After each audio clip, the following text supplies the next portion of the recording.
What's up, guys? We're here with another deck profile. So why don't you tell us how you did, what your name is, and what are you playing? Name's Nick. We got tied for second place with Virtual World today. Undefeated, just had a draw. Boring deck, very good. But that's it. There's not much to say about it. All right, awesome. Having some camera malfunctions. All right, get ready to see the same thing you've seen from a million other people. 3 Lulu. Best card in the deck, searches everything, whatever you want. This way. 3 Gigi.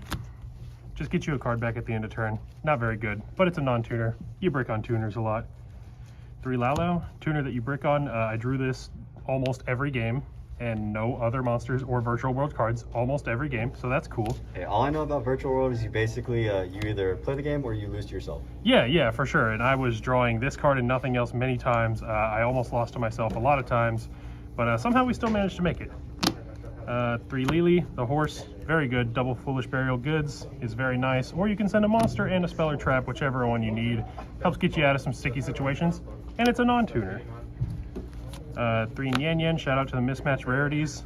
This girl summons herself back as a tuner. Again, bricks you on tuners, but she's very good. Puts back any card, even face down banished cards, fun fact. 1 Toto, nobody likes this card, but she's really good. She's really cool. She's a free normal summon, or you can summon her back from the grave by discarding a worm or psychic, not any card, like I tried to do today.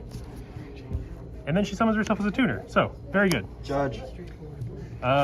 That's all the monsters for the Virtual World stuff. Then generic stuff that makes Yu-Gi-Oh! Very fun and balanced right now. 3 Ash Blossom, hits everything, very applicable. 3 Gamma and a Driver, because Kowloon is your best card in your deck, and if Kowloon gets negated, you're in a really bad spot. This just gets you advantage over advantage. If you resolve this, you win, as long as you have a Virtual World card. 2 Nibiru, I was playing only 2 of this. I was playing 3 originally, but I wanted to fit in a spot for the second E-Telly, and this is my first time actually drafting the deck, so I think that the 2 Nibiru was really good. I drew it a lot. I used it once, and it won me the game against my brother playing Drytron. Shout out to that guy. to the hatred of our channel mainstay, Robert. Yeah. Spells. Kowloon, best card in the deck. I actually resolved the 3rd effect of this once today, and I was playing against True Draco Cosmo, and I opened up a bunch of gates, and I got to activate this, and I got to put a gate up, and then mill 3, and then summon Shen Shen and Fan Fan from the extra deck, which never happens, but it was really cool. So that won me the game. 3 Qinglong, searches everything, negates monsters. Very, very good card, even when you draw it. But if you draw more than one of it, you're mad, you hate it. New edition, 2 E-Telly, very good card. Summons a tuner, and even if it's not a tuner, it becomes a tuner. So don't break yourself on tuners. Card's very good. Shout out to the Konami for the 2. Yeah, for sure. This deck did not need this, but the fact that it got it just makes it even better.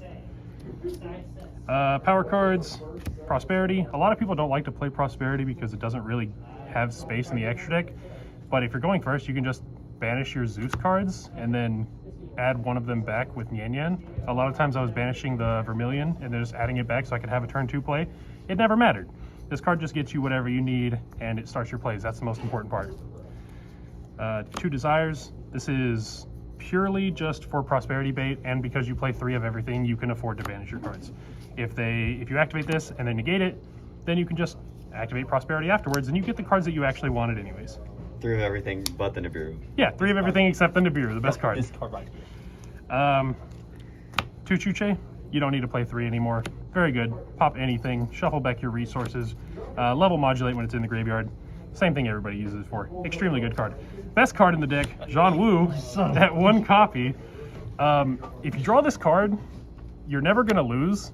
As long as you have another gate, you can just turn everything to defense. I was playing against Fluffle today, and he put up a huge board, and I could just turn his 4,800 attack guy to defense every turn, and it allowed me to live and stabilize with Shen Shen. So this card is very underrated. It's Monster Reborn in the graveyard, but when it's in your hand, it's pretty good. Keeps you alive. That's it for the main deck. Extra deck. We are playing the stupid Mud Dragon setup, so we're playing the 1 Invoked Caliga.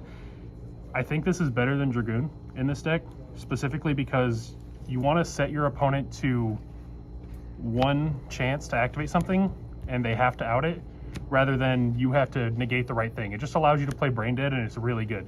Didn't summon it at all today. Muddy. This thing is just what makes Caliga. That's it. Just a level 6 synchro makes Caliga. Stardust Charge Warrior, Coral Dragon. Level 6s that let you draw a card. Coral Dragon's a tuner. Stardust Charge Warriors are not. The only thing that matters is that you summon this when you have Lalo. You summon this when you have Gigi, Lily, that one. Juju, this card is amazing. Even though it sucks, it allowed me to stall out my True Draco match until I was able to win, just because you can just put it in defense. He would summon the Dark Destroyer and go to attack it, and I would just use Jean Wu to put it in defense, and it never died, and then it allowed me to win. I was like, I don't ever think I've seen that card. Yeah, card sucks, but it's amazing. And then you can put cards back or destroy cards. I don't know what the second effect does. I've never read it. I don't need to. The dichotomy of Yu-Gi-Oh players. One copy of Crystal Wing. This is what you summon off of Zolkin. Broken card. Zolkin's broken. We don't need to talk about it. Vermilion, everybody says that you need to play this card, and you probably do because you have a ton of tuners in your graveyard, but I never summoned it. It never mattered, but I kept putting it back with the Nian Yan. It's probably good. I don't know. It's nice to have, like, if you need it. But... For sure, for sure.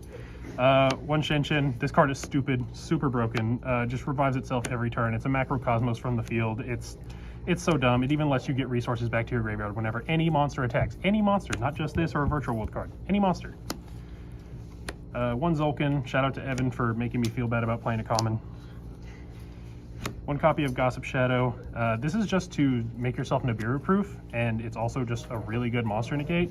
I only made it once today, and it didn't really matter, but it ended up being pretty good. So the card's okay. You can get unwanted level 3 monsters off of your board and just stack them, and sometimes you can make a fat Zeus with it. Fan, you have to play it at 1. It just gets you out of sticky situations sometimes. I was playing against zombies and I targeted a Ballardrock on field and a Unizombie engraved. It got negated, but it would have been cool if it went through. It would have mattered, but it got negated, so who cares? M7 gets you back your plays for the next turn. Sometimes lets you extend. Very good card, you have to play it. Utopia Beyond. Rank 6, makes everything's attack 0, and he's 3,000, he's huge. You just make this to make Zeus. You're summoning this because it's another material, and then you're making Zeus. That's it. That's all you're doing. And then if you make a 4 material Zeus against most decks in the game, you're gonna win. Zeus package. Zeus package. You want side deck? Yes. Sure, side deck. All right, you guys are all about to be really mad at me. I'm side decking the 3rd Nibiru. It came in a couple of times, and it never mattered, but it's really good when you see it. So I see a lot of people side decking this, and I think it's correct, just because in the matches that it wins you the game, it's so valuable to have the 3rd one to see it for consistency. After that, we got the 3 Drolls, just because I know that my locals winner has been Drytron a couple of times, the last few times, and Droll's just really good. This is the anti-Drytron card. Anti-Drytron card. I gave my brother my deck. He has to use it. I gotta be able to counter him. That's my deck, bro. Yeah, shout out to him for lending me this deck. 2 Droplet. I never used it, but the card's broken. You have to play it if you want to actually be able to counter certain matchups. It's good against Drytron. It's good against anything that you want Dark Ruler against. Yeah, you can play it or not. It doesn't really matter. I can't wait for the common reprint. Yeah, that's happening. Yeah, Copium. All right, now the actual best card. Cosmic Cyclone at 3. This card won me so many games today. I almost lost to Eldritch because he's playing Zombie World and Rivalry, and you just draw this and you win against Rivalry, unless he has the second, which luckily he didn't. Shout out to Dan for almost beating me with zombies. Yeah, I lost the zombies today, it's fine. 3 Dark Ruler because we don't like Drytron around here. We don't like playing against other virtual world decks, and sometimes you just sack your opponent with Dark Ruler and then you get to play the game for free. And that's really cool. Dark Ruler is really cool and definitely balanced. We like that. And the last card, 3 copies of Lightning Storm. Blows your opponent's back out if you draw it. If you don't draw it, it's fine. But, I mean, when you draw this and you get to resolve it, it's going to win you the game as long as you're not playing really bad like I do most of the time. That's it. Awesome. Do you have any shout outs or anything like that? Shout out to my brother Roberto for lending me this deck. This was my first time playing this deck, and with his guidance and lots of net decking, I was able to win and not take a loss today. Other than that, shout out to my homie Ben, testing partner, along with my brother. Shout out to everybody here at the Gathering Place. Shout out to Jordan helping me out. That's it. That's all we got.